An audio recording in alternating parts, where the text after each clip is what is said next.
Hello everyone, কেমন আছো সবাই? আমার চ্যানেলে তোমাদের সকলকে জানাই স্বাগত। আচ্ছা, আজকে আমি একটা ম্যাথের চ্যাপ্টার সম্পর্কে তোমাদেরকে জাস্ট ইন্ট্রোডাকশনটা দিতে চাই। চ্যাপ্টারটার নাম হলো প্রফিট অ্যান্ড লস, যেটাকে বাংলায় বলা হয় লাভ এবং ক্ষতি। ঠিক আছে, আমি আজকে বেসিক্যালি আইসিএসসি এবং সিবিএসসি বোর্ডের জন্য কিছু অঙ্ক করাতে চাই। তো আশা করব তোমরা সবাই শেষ পর্যন্ত ভিডিওটা দেখবে এবং কেমন লাগলো সেটা অবশ্যই কমেন্ট বক্সে জানাবে। কোনো ভুল ত্রুটি হলো সেটাও জানাবে। ঠিক আছে, আর ক্লাসটা কন্টিনিউ করি, চলো। তো দেখো, এখানে আমি লিখেছি যে প্রফিট মানে কি, সেলিং প্রাইস, যেটাকে শর্ট ফর্ম হচ্ছে আমরা বলি এসপি, মাইনাস কস্ট প্রাইস মানে হলো সিপি। এখন দেখো, সেলিং প্রাইস কি কস্ট প্রাইস কি, এটা আমাদের ডেইলি লাইফের ব্যাপার। ঠিক আছে, তোমরা যখন কোনো একটা মার্কেটে যাও, ঠিক আছে, বা তোমাদের বাবা মাই যায়, তখন হচ্ছে কি হয়, যদি একটা জিনিসের দাম 100 টাকা হয়, হ্যাঁ, ধরো 100 টাকায় যে বিক্রেতা, যে কাস্টমারের কাছে বিক্রি করছে, সে ধরো 100 টাকায় কিনেছে। ঠিক আছে, ও তো এক জায়গা থেকে কিনে আনবে, একটা ফ্যাক্টরি হোক বা যে কোনো দোকান হোক, সেখান থেকে কিনে আনলো, তারপরে হয়তো রিটেলে দিচ্ছে। তো 100 টাকায় হয়তো কিনে আনলো, তাহলে সেটা ওর কী হয়ে যাবে, কস্ট প্রাইস। ওই লোকটার ক্ষেত্রে, অর্থাৎ যে দোকানদার, যে শপকিপার, তার ক্ষেত্রে কি হচ্ছে, কস্ট প্রাইস মানে সে যে টাকায় কিনে আনলো জিনিসটা। আর তুমি যখন বাজারে কিনতে যাচ্ছ, তুমি তার কস্ট প্রাইসে কিনতে পারছো না, তুমি তখন সেলিং প্রাইসে ও তোমাকে বিক্রি করছে। তাহলে ও যদি 100 টাকা একটা জিনিস কিনে থাকে, তোমাকে হয়তো 120 টাকায় ধরো বিক্রি করলো। তাহলে আমরা কি করলাম, বাড়িতে কি নিয়ে আসলাম, 120 টাকায় জিনিসটা নিয়ে আসলাম। ঠিক আছে, তাহলে এখানে লাভ কার হলো বলো তো? তোমার কি লাভ হয়েছে? না, যে দোকানদার তার লাভ হয়েছে। তাহলে দোকানদারের কত লাভ হলো বলো তো? 120 টাকায় বিক্রি করলো, আর 100 টাকায়ও কিনেছিল, তাহলে ওখানে কত লাভ হলো? Selling price minus cost price, মানে 120 মাইনাস 100, তাহলে কত হয়ে যাবে? 20 টাকা। ঠিক আছে, এটা বেসিক একদম রুল। তারপরে দেখো, লস। লস মানে ধরো কোনো দোকানদার 100 টাকায় জিনিসটা কিনেছে, হয়তো অনেক দিন হয়ে গেছে, বিক্রি টিক্রি নেই, বুঝতেই পারছো। এবার দেখা গেল সে একটা কাস্টমার আসলো, তাকে বললো ঠিক আছে দাদা, 80 টাকায় নিয়ে যান, দিয়ে হচ্ছে 100 টাকার জিনিসটা 80 টাকায় বিক্রি করে দিল। তাহলে ওর কী হলো, এখানে ওর লস হয়ে গেল। তাহলে কি হয়ে গেল, লস হয়ে গেল। তাহলে তখন আমরা কি করব, cost price minus selling price, মানে কত হবে, 100 মাইনাস 80। তাহলে ওর লস কত হয়ে গেছে, 20 টাকা লস হয়ে গেছে। ঠিক আছে, একইভাবে আমরা কিন্তু পার্সেন্টেজেও জিনিসগুলোকে নিয়ে আসতে পারি। এটা আমি রুপিজের জন্য লিখেছি, পার্সেন্টেজেও কিছু রুল রয়েছে, সেটা আমি লিখে দেখাচ্ছি, দেখো তোমরা।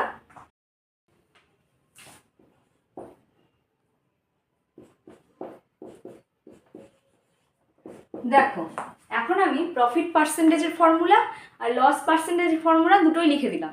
দেখো, বুঝে নাও। এতক্ষণ আমরা প্রফিট জানলাম, লস জানলাম ইন রুপিস কিন্তু, হ্যাঁ। এখন আমরা প্রফিট পার্সেন্টেজ শিখবো। দেখো, আচ্ছা, তাহলে প্রফিট বলে না যে তোর কত পার্সেন্ট তাহলে লাভ হলো, ওনার কত পার্সেন্ট লাভ হলো। ঠিক আছে, তখন আমরা কি করতে পারি, এরকম পার্সেন্টেজে লিখতে পারি। দেখো, SP minus CP divided by CP into 100%। তাহলে এটা চলে আসবে পার্সেন্টেজে। ঠিক আছে, দেখো এটা মানে কি, চিনতে পারছো এই টার্মটা, এসপি মাইনাস সিপি? দেখো কার সঙ্গে রিলেটেড, প্রথমটা না দ্বিতীয়টা? প্রথমটাতে দেখতে পাচ্ছ এসপি মাইনাস সিপি রয়েছে, তাহলে এটা কি ইন্ডিকেট করছে, এটা প্রফিট ইন্ডিকেট করছে। তাহলে আমরা এটাকে রিপ্লেস করে কি লিখতে পারি, প্রফিট লিখতে পারি। তাহলে এসপি মাইনাস সিপি মানে হয়ে গেল কি, প্রফিট। তাহলে আমরা টোটাল কি লিখতে পারলাম, প্রফিট বাই সিপি ইন্টু 100%। তাহলে প্রফিট পার্সেন্টেজ যখন বের করতে দিবে, দেখা গেল তোমার কাছে প্রফিট জানা আছে কোশ্চেনে, তখন তোমরা সরাসরি প্রফিট এখানে বসাবে, দিয়ে নিচে কস্ট প্রাইস লিখবে, ইন্টু 100% করে দিলে কিন্তু প্রফিট পার্সেন্টেজটা বেরিয়ে যাবে। নেক্সট দেখো কি লিখেছি, যে লস পার্সেন্টেজ। একইভাবে লস মানে বুঝতে পারছো, সে যে টাকায় কিনেছিল সেই টাকা তো পেলোই না, তার থেকে কমে আরও বিক্রি করে দিল, তাহলে তো লস হয়ে গেল। এটা আমরা সবাই বুঝি, বেসিক একদম সেন্স। দেখো, CP minus SP by CP into 100%। একইভাবে দেখো, দেখতে পাচ্ছ সিপি মাইনাস এসপি ছিল লস, এটা কিন্তু রুপিজে, তাই না? আর আমরা পার্সেন্টেজে নিয়ে যাচ্ছি, তার মানে লসটা উপরে হচ্ছে ডিভাইডেড বাই সিপি ইন্টু 100%। তাহলে এই ফর্মুলাগুলো খুব ইম্পর্টেন্ট। এই চারটা একদম বেসিক ফর্মুলা প্রফিট অ্যান্ড লসের। যত অ্যাডভান্স লেভেলে যাব তত আমরা বিভিন্ন রকম টেকনিক শিখবো, কিন্তু এই ফর্মুলাগুলো কিন্তু একদম কমন। ঠিক আছে, তাই এগুলো তোমরা নোট ডাউন করে রাখতে পারো। আমি সাইডে সরে যাচ্ছি, তোমরা একটু স্ক্রিনশট করে নাও। ঠিক আছে, তোমাদের স্ক্রিনশট হয়ে গেলে আমি নেক্সট অঙ্কতে চলে যাব এখন। চলো একটা বেসিক অঙ্ক থেকে শুরু করা যাক, ঠিক আছে? যারা নতুন প্রফিট লস সম্পর্কে জানছো তাদের জন্য, আর যারা অ্যাডভান্স শিখে গেছো তারা একটু দেখো, ধীরে ধীরে অ্যাডভান্স লেভেলে যাচ্ছি, ঠিক আছে?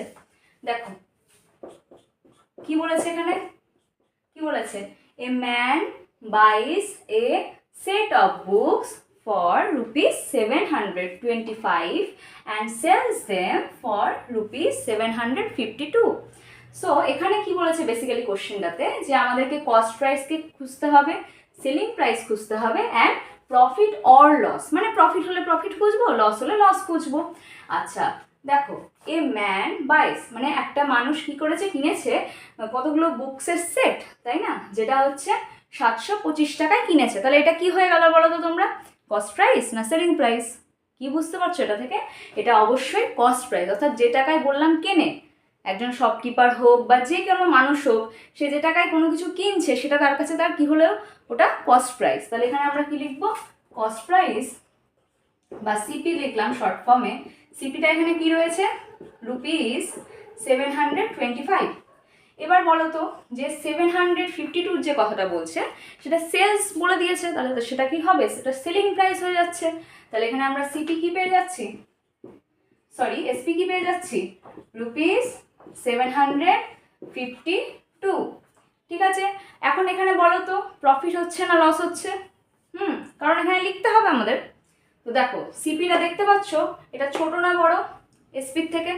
আমাদেরকে আগে বুঝে নিতে হবে, সিপিটা যদি ছোট হয় তার মানে কি বুঝবো, যে এসপিটা নিশ্চয়ই বড়, তাই না? তাহলে এসপি যখন বড় অর্থাৎ সেলিং প্রাইস যখন বেশি হয়ে যায়, তাহলে আমরা জানি কিন্তু সেটা প্রফিট হয়ে যায়। তাহলে এক্ষেত্রে আমরা দেখতে পাচ্ছি, দেখো SP is greater than CP, তাহলে আমরা লিখবো SP is greater than CP. So আমরা কি লিখতে পারি, যে হেয়ার প্রফিট ইকুয়ালস টু, বলো ফর্মুলা কি? সবাই স্ক্রিনশট করেছো বা খাতায় লিখেছো? ফর্মুলাটা কি, ফর্মুলাটা কি রয়েছে দেখো, এসপি মাইনাস সিপি না? তাহলে এসপি কত, রুপিস 752 মাইনাস রুপিস 725। তাহলে এখান থেকে ক্যালকুলেট করা যাক, সাবস্ট্রাক্ট করো সবাই। দেখো কত হচ্ছে, 7 1 রাইট, সরি 2, ওকে ওকে। তাহলে এখানে কত হচ্ছে, 27 রুপিস। তাহলে লোকটার কতটা প্রফিট হয়ে গেল, 27 রুপিস প্রফিট হয়ে গেল, ঠিক আছে? চলো এখন আমরা নেক্সট অঙ্ক করবো। দেখো কি বলেছে, a man incurs a loss of rupees 37 by selling an article for rupees 120 find the cost price of the article by the man. ঠিক আছে, সবাই কোশ্চেনটা দেখলাম। এখন দেখো লস বলেছে দেওয়া আছে, ঠিক আছে, আর কি দেওয়া আছে দেখো তো, এসপি দেওয়া আছে না, সেলিং প্রাইস, আর আমাদেরকে কী বের করতে হবে, কস্ট প্রাইস। সো আমরা এখান থেকে কি বুঝতে পারবো, অঙ্কতে ভয় না পেয়ে কী করতে হবে, অঙ্কটাকে সাহসের সঙ্গে দেখতে হবে। অনেকেই অঙ্কে শুনি ভয় পায়, কিন্তু অঙ্কটাকে কিন্তু ভালোবেসে দেখো, অঙ্কটাও তোমাকে আপন করে নেবে, ঠিক আছে? অঙ্কটা কিন্তু এমন কিছু কঠিন নয়, তুমি একবার নিজের ভয়টাকে কাটিয়ে ওঠো, দেখবে খুবই সহজ। ঠিক আছে, আমার সঙ্গে প্র্যাকটিস করতে থাকো। যদি কোনো অসুবিধা হয় অবশ্যই আমাকে জানাবে, আমি যতটা সম্ভব তোমাদেরকে চেষ্টা করব তোমাদের প্রবলেম যেন সলভ হয়ে যায়, ঠিক আছে? চলো দেখো, আর প্রফিট আর লস তো খুবই ইজি, যেগুলো শেখাচ্ছি খুবই ইজি, হ্যাঁ একটু মন দিয়ে দেখো, অবশ্যই বুঝতে পারবে। দেখো আমরা তাহলে এখানে কি জানি, এখানে আমরা লস জানি আর কি জানি, সেলিং প্রাইস জানি। সো আমরা সর্বপ্রথমে একটা কি কাজ করবো বলো তো, আমরা ফর্মুলাটা লিখে ফেলবো। চলো ফর্মুলা লেখা যাক, লিখবো উই নো, আমরা কি জানি, আমরা ফর্মুলা জানি।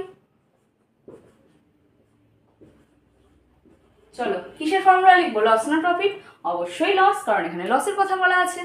চলো লস ইকুয়ালস টু কি হয়, সিপি মাইনাস এসপি, রাইট? চলো আমাদের এখানে কি কি দেওয়া আছে, লস, চলো লসটা লিখে ফেলি লসের জায়গায় 37, ওকে। রুপিস এখানে না লিখলেও চলবে, পরবর্তীতে আমরা লিখে দিব তাহলেই হবে।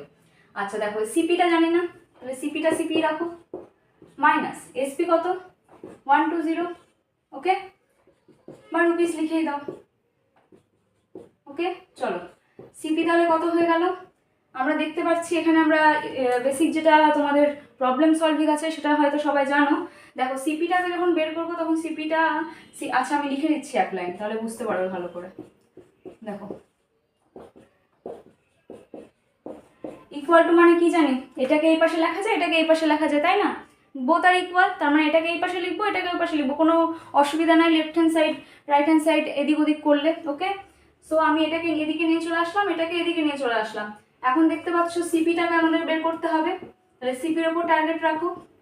তাহলে এই জিনিসটাকে আমাকে ওই পাশে নিয়ে চলে যেতে হবে, কারণ সিপিটা তো আমার একাই মান লাগবে, তাই না? একাই ভ্যালু লাগবে ওর। তাহলে 37-এর সঙ্গে কি অ্যাড হয়ে যাবে? আমরা জানি মাইনাস কিছু সংখ্যা থাকলে সেটা যদি অপোজিট ডিরেকশনে যায়, অপোজিট সাইডে যায়, তখন কি হয়ে যাবে? প্লাস হয়ে যাবে। তাহলে আমরা এখানে প্লাস করে দিব ₹120। তাহলে অ্যান্সার কত চলে আসলো দেখো, 751 157 মিনস 157। তাহলে আমাদের কি বেরিয়ে গেল? কস্ট প্রাইস বেরিয়ে গেল না? দেখো 157। খুব ইজি অঙ্ক, ধীরে ধীরে ধীরে ধীরে লেভেল আপ করছি, ঠিক আছে? এই ইজিগুলো আগে বোঝো, তারপর ধীরে ধীরে ধীরে ধীরে অ্যাডভান্স লেভেলে যাচ্ছি। চলো নেক্সট অঙ্ক কি বলেছে? If a shopkeeper sells a pen for ₹80, he will incur a loss of ₹20. At what price should we sell it to make a profit of ₹20? Okay, so এখানে কি বলেছে দেখো তো, এখানে সেল করেছে না 80 টাকায়, 80 রুপিসে। তাহলে এখানে আমরা লিখে নিই, হ্যাঁ যা যা পাচ্ছি আগে লিখে নিই তো কি কি রয়েছে। চলো, এসপি দেওয়া আছে তোমার ₹80, ওকে। তারপরে সে ইনকার করলো লস অফ ₹20, তাহলে লস কত? ₹20। হ্যাঁ, তো কি বলেছে? প্রফিট হবে। At what price should be sell it to make a profit of ₹20। আচ্ছা প্রথমে দেখো তো, প্রথমে এখানে দুটো কন্ডিশন বলা আছে না? প্রথমে একটা এই কন্ডিশন আর নেক্সট হলো এই কন্ডিশন যে এসপি কত হবে যার জন্য প্রফিট হয়ে যাবে ₹20, তাই না? প্রথম কন্ডিশনে যে দুটো ইনফরমেশন ছিল প্রথম লাইনে সেটা আমি লিখে নিয়েছি। তাহলে এই দুটো থেকে আমরা দেখো তো কি রিলেট করতে পারছি। এখানে লস লেখা আছে, এসপি লেখা আছে, আর কি নেই? কি মিসিং রয়েছে এখানে? সিপি না? তাহলে আমরা এখানে লিখতে পারি না লসের ফর্মুলা দিয়ে, যে লস ইকুয়ালস টু আমরা জানি সিপি মাইনাস এসপি, কারণ লসের ক্ষেত্রে সর্বদা কি হয়? সিপিটা এসপির থেকে বড় হয়ে যায়, তাই জন্য সিপিটা আগে লিখবো আর এসপিটা পরে লিখবো। তাহলে দেখো লসের জায়গায় লসের ভ্যালুটা বসিয়ে দাও। সিপি আমরা জানি না, ঠিক আছে, আগের অঙ্কটার মতোই কিন্তু একইভাবে এখানে 80 দেওয়া আছে। তাহলে এখান থেকে ক্যালকুলেট করো, ক্যালকুলেট করে কি পাচ্ছ? সিপিটা চলে আসছে দেখো 80 + 20, এটা এদিকে চলে যাবে, ঠিক আছে? তাহলে হয়ে যাবে ₹100। সিপি কত চলে আসলো? ₹100। এটা তো আমার ওই এক্সাম্পলের মতো হয়ে গেল, দেখো সেম রকম। আচ্ছা এখন বলেছে কত টাকায় সেটাকে বিক্রি করলে, কত টাকায় সেল করলে প্রফিট হয়ে যাবে আমাদের ₹20। আচ্ছা দেখো একটা জিনিস যখন কিনেছে লোকটা তখন কস্ট প্রাইস তো সেম না? কস্ট প্রাইস তোমার যে কন্ডিশনেই থাকুক না কেন কস্ট প্রাইস তো অলওয়েজ সেম, তাহলে কস্ট প্রাইস এটাই থাকবে, ঠিক? আর পরেরটার ক্ষেত্রে দেখো প্রফিট জানি। নাও আমরা কি জানি? আমরা দেখো প্রফিটের যে ফর্মুলা রয়েছে না সেটা লিখে দিই। প্রফিট ইকুয়াল টু কি হয়? SP minus CP. So we know here the profit which is ₹20. So প্রফিটের জায়গায় ₹20 বসিয়ে দাও। এসপিটা এখানে আমাদেরকে বের করতে হবে, সো এসপিটাকে এসপি রেখে দাও, এসপিটাকে নিয়ে আর নাড়াচাড়া করো না। এখন সিপিটা দেওয়া আছে কত? ₹100। সো কত হয়ে গেল এসপি? দেখো একই রকম, এটাকে এইদিকে নিয়ে চলে আসবো, এক লাইনে করছি কিন্তু, বুঝতে পারছো তো? ওই যে ফার্স্ট অঙ্কটাতে তোমাদেরকে স্টেপ বাই স্টেপ বুঝিয়ে দিলাম, সব অঙ্ক কিন্তু এভাবে এত ডিটেলে করা সম্ভব নয়, তাই জন্য ওই অঙ্কটাই ভালো করে দেখে নিবা। যদি বুঝতে কোথাও অসুবিধা হয় বা কমেন্ট বক্সে আমাকে জানিয়ে দাও, আমি তোমাদেরকে পরে বলে দিচ্ছি, ঠিক আছে? এখানে দেখো এসপিটালে কি করব, যে এটাকে এদিকে নিয়ে চলে আসো। খুব ইজি কিন্তু, যারা বুঝতে পারছো না একটু চেষ্টা করো বোঝার, খুব ইজি। এটাকে এইদিকে নিয়ে চলে আসতে হয়, তাহলে এখানে মাইনাসটা এদিকে গিয়ে প্লাস হয়ে যাবে। তাহলে কি হয়ে যাবে? 100 + 20 না? তাহলে এসপি ইকুয়ালস টু কত হয়ে যাবে? ₹120। ওকে, তাহলে এটাই আমাদের অ্যান্সার, কারণ আমাদেরকে চেয়েছিল যে এসপিটা কত হবে যখন প্রফিট হয়ে যাবে ₹20। So it is the answer here. Okay, চলো নেক্সট অঙ্কতে যাওয়া যাক। ঠিক আছে, চলো 4 নাম্বার অঙ্ক। এটা আমরা এখন একটু নতুন ধরনের অঙ্ক করছি। নতুন বলা চলে না, রুল তো লিখে দিয়েছিলাম তোমাদেরকে ফার্স্টে, যে প্রফিট অর লস পার্সেন্টেজ বের করা। তো সেই টাইপেরই একটা অঙ্ক। দেখো, Rajesh bought a TV for rupees 8,000, okay, and sold it for rupees 8,560. Find his profit or loss percentage. তাহলে এখানে দেখো ক্লিয়ারলি কি বলা আছে, given that, এখানে কি কি given আছে বলো। দেখো কি দেওয়া আছে, রাজেশ কিনেছিল টিভিটা 8,000 টাকায়। তাহলে যে কিনবে, কেনার যে প্রাইস, সেটাকে কি বলেছি আমি, কস্ট প্রাইস। তাহলে এখানে কস্ট প্রাইস কত, আমরা লিখে দেব cost price is equals to rupees 8,000। Okay, আর রাজেশের সেটা মনে হয় পছন্দ হয়নি, সে সেটাকে বিক্রিও করে দিয়েছে। তো সোল্ড ইট ফর রুপিস এটা। তাহলে এখন সেলিং প্রাইস কত,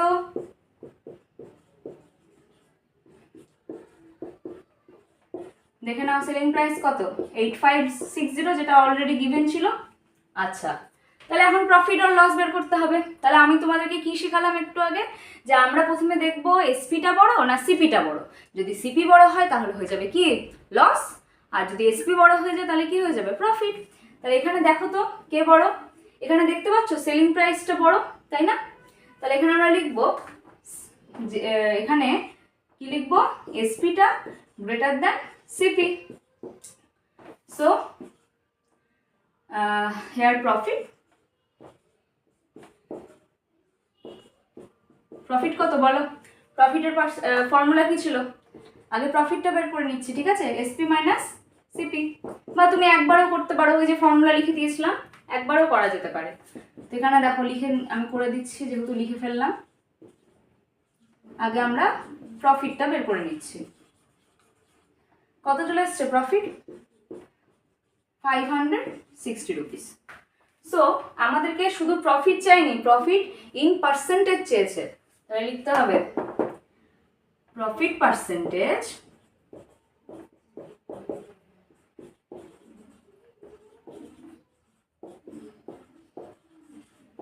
বলো।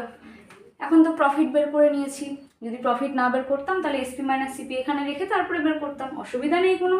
প্রফিট বের করে ফেলেছি, তাহলে ফর্মুলা কি, প্রফিট বাই সিপি না, প্রফিট বাই সিপি। কেন সিপির ওপর কেন বের করছি বলো তো, আচ্ছা ফর্মুলা তো লিখে দিলাম, কয়জন বুঝেছো বলো তো ফর্মুলাটা।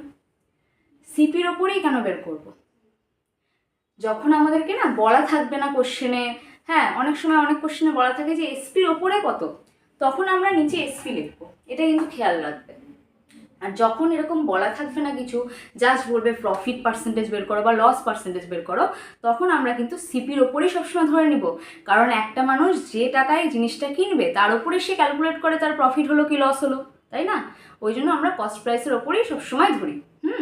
যেরকম তোমাদেরকে এক্সাম্পলটাতে বুঝিয়েছিলাম যে 100 টাকায় কিনলো, 120 টাকায় যদি বিক্রি করে তাহলে লাভ, আর যদি 80 টাকায় বিক্রি করে তাহলে কি হয়ে যাবে, লস।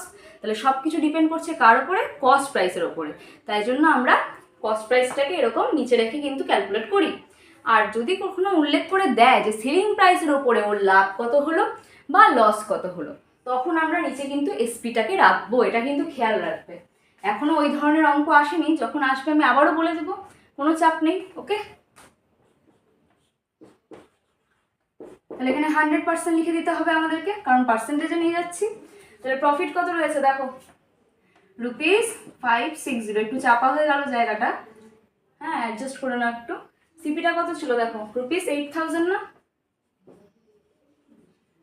ইন্টু 100% করে দেবো। তাহলে এখানে কাটাকুটি করে দাও, দেখো কি আসছে, 7 8 স্যার 56। তাহলে কত চলে আসলো অ্যান্সার, রুপিস 7। ওকে, 7%, সরি রুপিস কেন হবে, পার্সেন্টেজ হলে তো আর রুপিস লিখবো না, 7% অনলি লিখবো। ওকে, কারণ রুপিসও কিন্তু মনে মনে আমরা কেটে দেবো, ঠিক আছে। আমি ওটা ভুল করে লিখেছি, কিন্তু রুপিস কখনোই পার্সেন্টেজের সঙ্গে হবে না।